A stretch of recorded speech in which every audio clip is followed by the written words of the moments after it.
The Cardinals' loss and how they lost on Sunday wasn't really a surprise.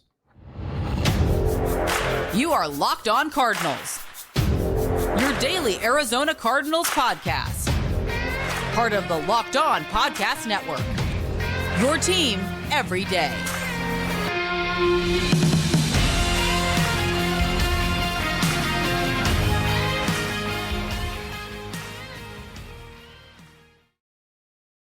Locked On Cardinals, Alex Clancy here.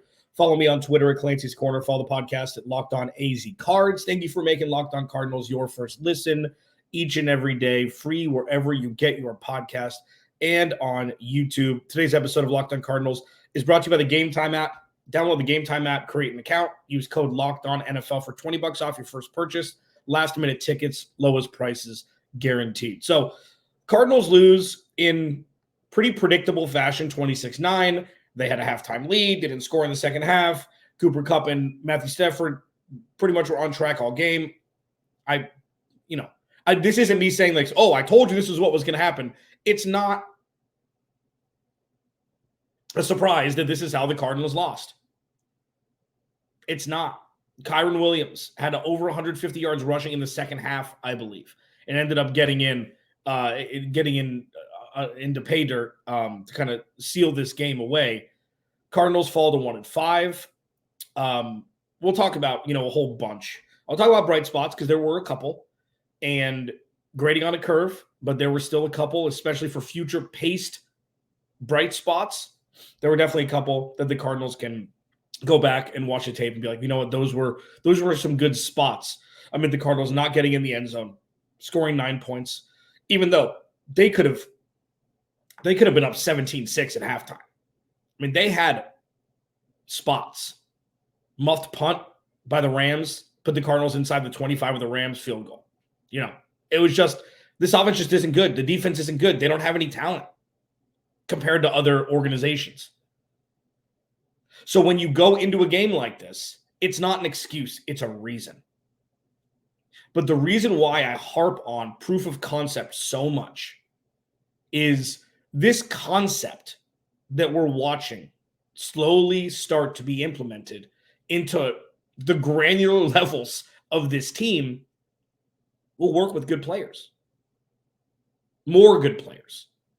And that's not a knock on the guys that they have rostered now. It's just these guys are fighting for spots, fighting for snaps. They would have been starters elsewhere if they would have been starters elsewhere. But with injury, with the removal of a lot of the talent the Cardinals had, especially on the defensive side of the ball last year, namely Byron Murphy and Zach Allen, neither of them having great years, but those were two of the most talented players on the team. Zaven Collins being a non-factor, Isaiah Simmons being traded, even though that, is kind of ancillary. And then with Budda Baker and Jalen Thompson going down, Antonio Hamilton getting hurt, Marco Wilson not being a cornerback one. He never was. He was never meant to be. But this is where we are. And then walking into Cooper Kupp and Puka Nacua, and Matthew Stafford is going to be a first ballot Hall of Famer now. They were outmatched. It was a tale of two halves again. And sure, can slam the last regime for putting them in this spot.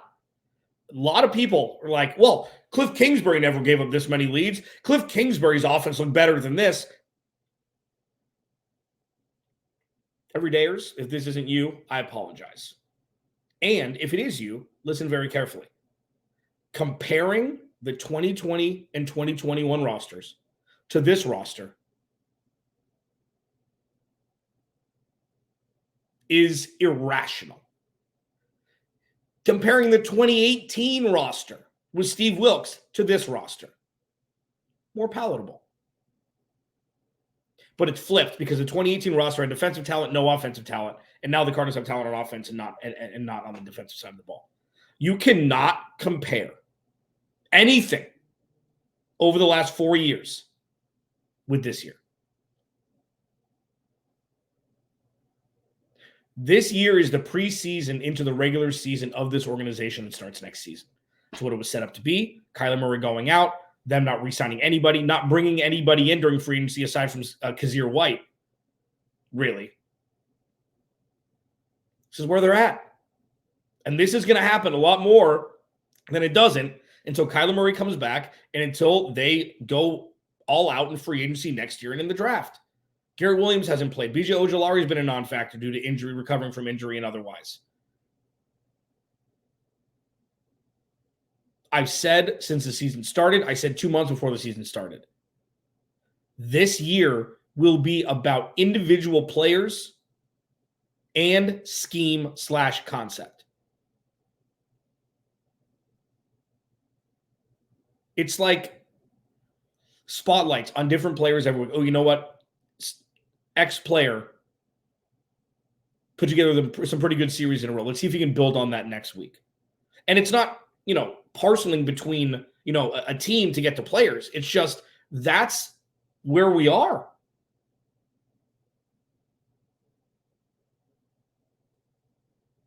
I'm going to take an entire segment about positives from yesterday. And these aren't great. I call them, green ribbon positives.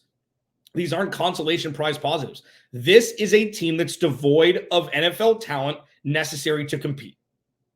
For now. This does not show dysfunction. This does not show definition of insanity, which the Cardinals had gone through over the last decade with a certain gentleman, a GM. This is what breaking something down to sand particles and rebuilding it the right way looks like from step one. That's what this is. Is it going to work? Who the hell knows? But this is the most rational step taken that Steve Keim should have done in 2018 instead of just retooling and re-adding and trading for. This was necessary at some point. This was overdue by a decade. And it's not pretty.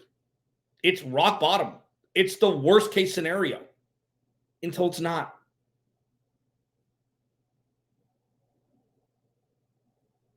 And one last thing as we pivot into positives from yesterday, I will give you a positive. If you look, and this is one of my favorite things to do, if you look just at the numbers, not the final score, Cardinals had more first downs, better third down efficiency, better fourth down efficiency. They had 18 more plays. They had 25 or 35 less yards. The penalties, they had less penalties. They had more time of possession. But if you watch the game, obviously, they had all the time of possession in the first half, none of the time of possession in the second half. It was almost mirrored flip-flop with time of possession in the first and the second half. But as I stated Friday, as I state every Friday, as I talk about a lot on this show, the Cardinals can't afford to turn the ball over at all. 0 turnovers. It's not even winning the turnover battle. Like if they win the turnover battle 2-1, there's a good chance that that one turnover led to points for the other team. And there's a good chance that when they turn the ball over, when they turn the defense over or the opposing offense over, there's a good chance that those drives don't lead to points or lead to field goals like we saw on Sunday. This is a team devoid of talent necessary to compete at the NFL level. For now. With the bright spots I discuss next, this is where the shift can start to take place, even if we have to wait until the end of the season for it really to start to shift. And, my favorite thing to say in the first segment today, I guess, this is where we're at right now. Locked On Cardinals, your team every day. This episode of Locked On Cardinals is brought to you by the Game Time app. Game Time app. This thing is sweet. Okay. Super easy to use, super, user-friendly, like last-minute tickets. You can, they have these flash deals where it's like you get a little extra off for a specific, game, specific city, whatever it may be. But the coolest part is, so listen, they have deals right up to the start of the event, football, baseball, basketball, concerts, comedy, theater, whatever it is. Okay. And there are other apps like that. But what gets Game Time up to the next level is they have the flash sales. Insane. They have tickets available until after the event starts. And the coolest part, for me, this is the coolest part, because I want to go to a Diamondbacks game when they're here on Wednesday and Thursday for the playoffs. I looked at tickets 2 days ago. And when you click on a row and it shows the price, you click on it, it shows you like a panoramic view of what it looks like from you in your seat. It is the coolest thing. It's like, well, I wonder what those seats are like. You click on it and you can rotate your phone and it'll show, I don't know if it's 180 degrees, but it'll show a bunch where it's like, oh, this is what your vantage point will look like. It is badass. Take the guesswork out of buying tickets with Game Time. Download the Game Time app, create an account, and use code LOCKEDONNFL for $20 off your first purchase. Terms apply. But again, create an account and redeem code LOCKEDONNFL for $20 off. Download Game Time today. Last minute tickets, lowest prices, guaranteed. This episode of Locked On Cardinals is also brought to you by Prize Picks. Prize Picks is incredible. Okay. It's the most fun I've had, winning up to 25 times my money this football season. You just select 2 or more players, pick more or less in their projected stats, and place your entry. It's really simple to play. It takes less than 60 seconds, man. They have quick withdrawals, easy gameplay, and an enormous selection of players and stat types. And it's what makes Prize Picks the #1 daily fantasy sports app. So go to prizepicks.com/LockedOnNFL and use code LockedOnNFL for a first deposit match up to $100. Again, go to prizepicks.com/LockedOnNFL and use code LockedOnNFL for a first deposit match up to $100.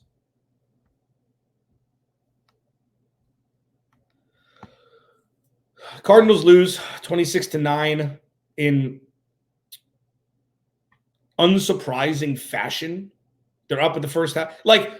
And this is the positive segment, the bright spot segment. There's going to be a couple players. There's going to be a couple themes. I guess themes at this point. Motifs of the season so far. The Cardinals have been in every game for a portion of the game. And not like, oh, yeah, when it's 0-0, they're in the game. Stop it. They've been in contention in every game this season, save probably the San Francisco game. Halftime leads. This is a big difference from being down 24-3 at halftime every game with zero chance of winning any game. The Cardinals have been in contention every week. That's a win. And it's not a consolation prize. This team is devoid of talent. And they're playing against some of the best teams in the NFL. San Francisco, Dallas. The Giants are, on a downturn. But, Cincinnati, the Rams, they've played against good teams so far this year. And they've held their own. That's a win. Because that's not just talent. Because it's not talent. They don't have a lot. It's right now. They don't have a lot right now. That's coaching. That's preparation. That's fire in your belly. And that's a massive win. There is no way on this planet or others that Cliff Kingsbury would have been able to get these players up to play every game like Jonathan Gannon and his team has. There's no way. Because Cliff Kingsbury's teams, even when they were good and winning, weren't this motivated and fire-driven during games. They weren't. They were listless all the time. All the time. So the fact that Jonathan Gannon, Nick Rallis, and Drew Petzing have prepared these guys in what's a lost season in the win-loss metric to come out and play with this fire is nothing short of exactly what you want out of your new head coach. For those that think that Drew Petzing, Nick Rallis, and Jonathan Gannon aren't good at their jobs, it was instant where you could tell that they were. Now they have to prove it time and time again. It's like a sales job. It's like every week you have to perform again. But I am unwavering on my support and almost being awestruck at this point with what Jonathan Gannon, Nick Rallis, and Drew Petzing have done with Josha Dobbs at quarterback and nobody on defense. Because your White's played fine. He's played fine. The pass rush was okay in the first half. And, what Nick Rallis is doing, you've got to not, please just think for yourself. Watch the games and don't go into them thinking, oh, well, this is going to be a bloodbath. Oh, man, the Cardinals suck. watch it's like it's not watching the concrete, it's watching the abstract this year. And it's so obvious to me, at least, in my humblest of opinions, coming out of my big dumb face, that this team is set up for success when the infusion of talent is here. You saw it again on Sunday.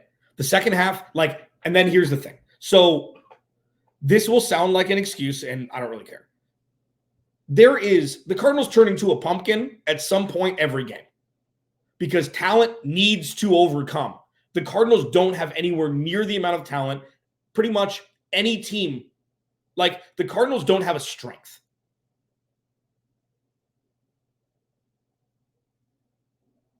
Their strength are both injured right now in Budda Baker and Jalen Thompson. The safety position has always been the strength. It's been the strength the last 3 or 4 years. Probably say wide receivers potentially, but we'll never know what Hollywood Brown and DeAndre Hopkins could have been. The offensive line has been putrid. The left side, DJ Humphries, not great, but this is a positive segment. Going into every game, Jonathan Gannon prepares the players to win. And it shows. Halftime adjustments are difficult when you don't have an edge anywhere. And the Cardinals don't have an edge anywhere. So that's why talking about it like this in the abstract, which, it's not ideal, but for 17 weeks, 18 weeks with their bye, it's manageable. The Arizona Cardinals come into every game prepared with a game plan, and they have executed their game plan to the best of their ability.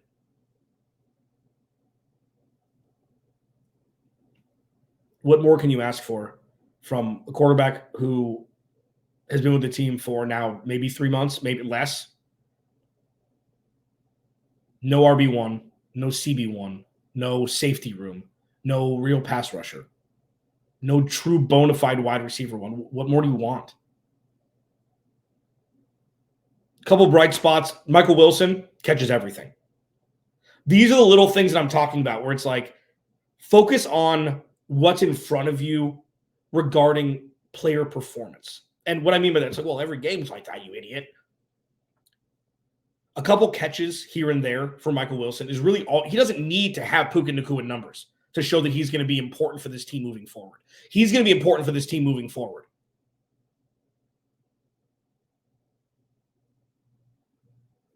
Paris Johnson. He had a holding penalty on Sunday, but seems to be the real deal. Not sexy, not fun that you're talking about a right tackle, but this is how you build. This is how you build. And we'll see with DJ Humphries. I don't know what they're going to do with him after this season. But Paris Johnson Jr. might be your starting left tackle next season. It's tough to watch DJ Humphries not perform at a B level. He's never been the best left tackle in the NFL, but he's always been that perfect 10 to 15 range. He doesn't miss games. He's missed a couple recently. He's a great Arizona Cardinal.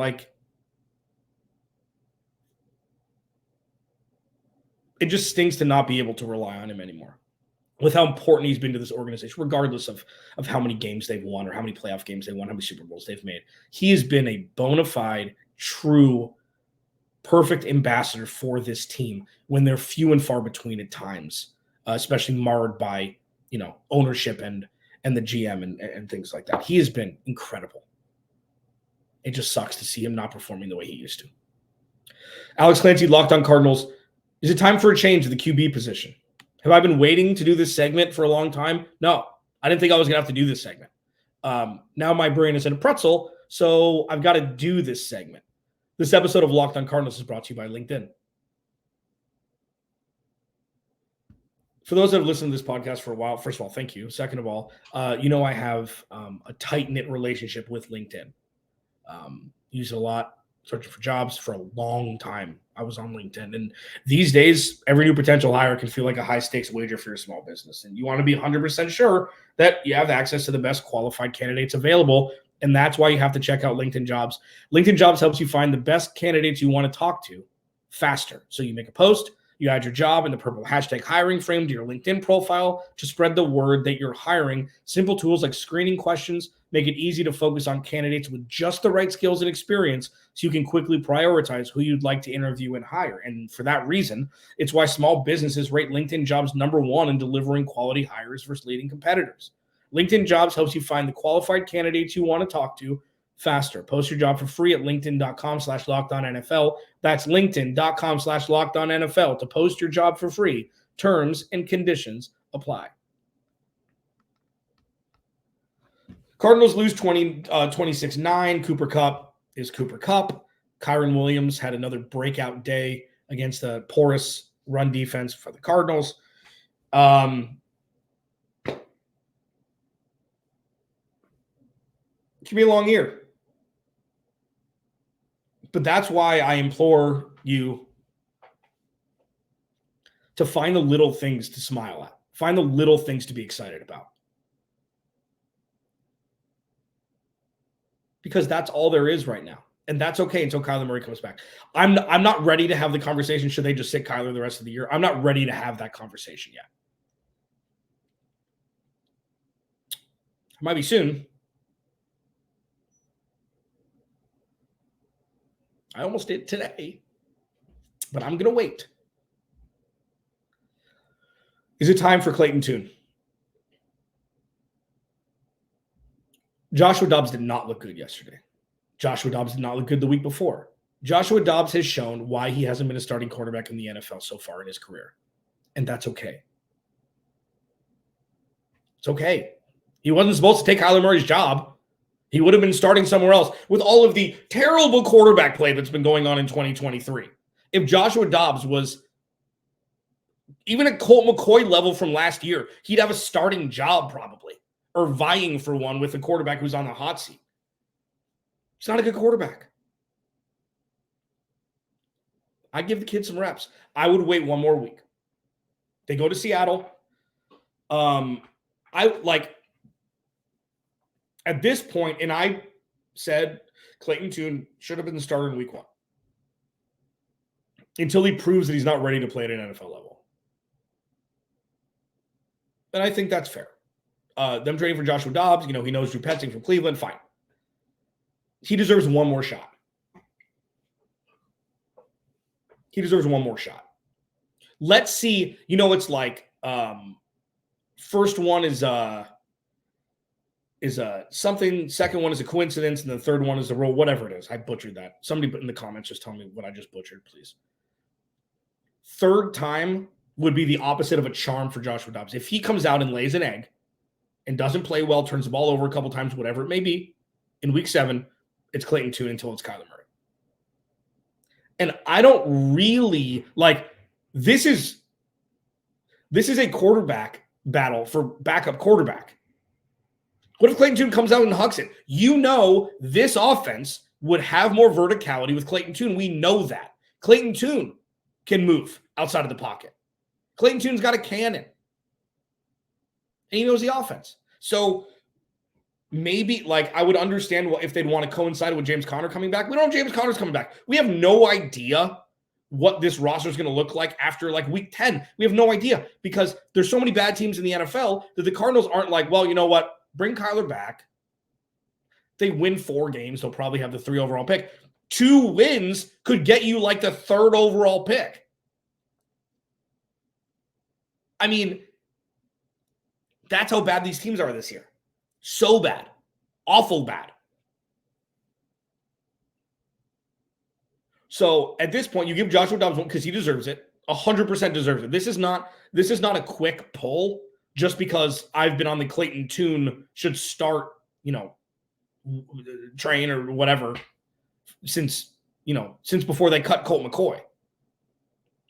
But Joshua Dobbs deserves another chance to prove that the last 2 weeks were not a coincidence or not the exception to the rule, but actually the rule. And then I would just let the kid play. I'd roll Clayton Tune out. And until he shows that he's Nathan Peterman, you start him. And who knows? Maybe you found your backup and you had him all along. We'll see. We can continue this conversation tomorrow. I'll dive more into the numbers tomorrow, but I feel like this is very theory-based this year. It's very much in the abstract and not well. The Cardinals' third down conversion rate wasn't great yesterday. Who cares? There's such a bigger issue. And I think the big picture is more important than the small one as pertaining to game by game. And that's why I pivoted towards that today. On Tankathon Tuesday, if you don't know what that is, it's not exactly what you think it is. And you probably should listen tomorrow. That's called a tease, baby. Alex Clancy, Locked On Cardinals. I will talk to you tomorrow.